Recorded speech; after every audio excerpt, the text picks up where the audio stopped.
په ښرنه ښار کې د لومړي ځل لپاره د موی تای کلب د هغو ورزشکارانو بریا لمانځل کیږي چې تېره ورځ یې د ولایتو په سطحه لومړی او دوهم مقامونه خپل کړي دي. د کلبونو مسؤلین او ورزشکاران وایي چې د افغانستان د اسلامي امارت په راتلو سره ورته پاملرنه ډیره شوې ده. هغوی زیاتوي چې سپورت د روغتیا لپاره مهمه نسخه ده، نو ځکه د هغه کسان چې د وینې فشار، زیات وزن او نورو ناروغیو څخه کړېږي ورزش ته د مخه وکړي. که هر ډاکټر ته څوک ورشي د هر مرض په هکله باندې تقریبا زیات 80% داسې مرضونه دي چې ډاکټر د ورزش سپارښتنه ورته کوي. لکه بس مثال له موږ سره شاګردان دي په کلب کې دي، د ډاکټرانو راته رالیږلي دي، هغه د وینې غوړ لري، فشار لري، همداسې غټ وزن لري. غټ وزن خپله د مرضونو مور ورته ویلی شي. ما چې کله په دغه تمریناتي کمپ کې اوله لوبه شروع کړه، تمرین مې شروع کړ، د ما وزن 121 کیلو.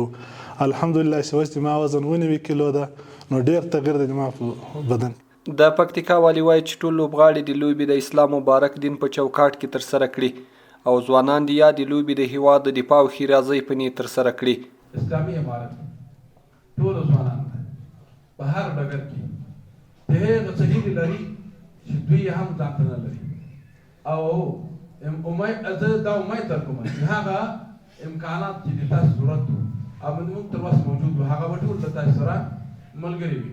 د پکتیکا 22 لرې ولسوالۍ دي چې په تیر کې په یوه ولسوالۍ کې هم د ورزش په برخه کې خدمت نه ده شوی.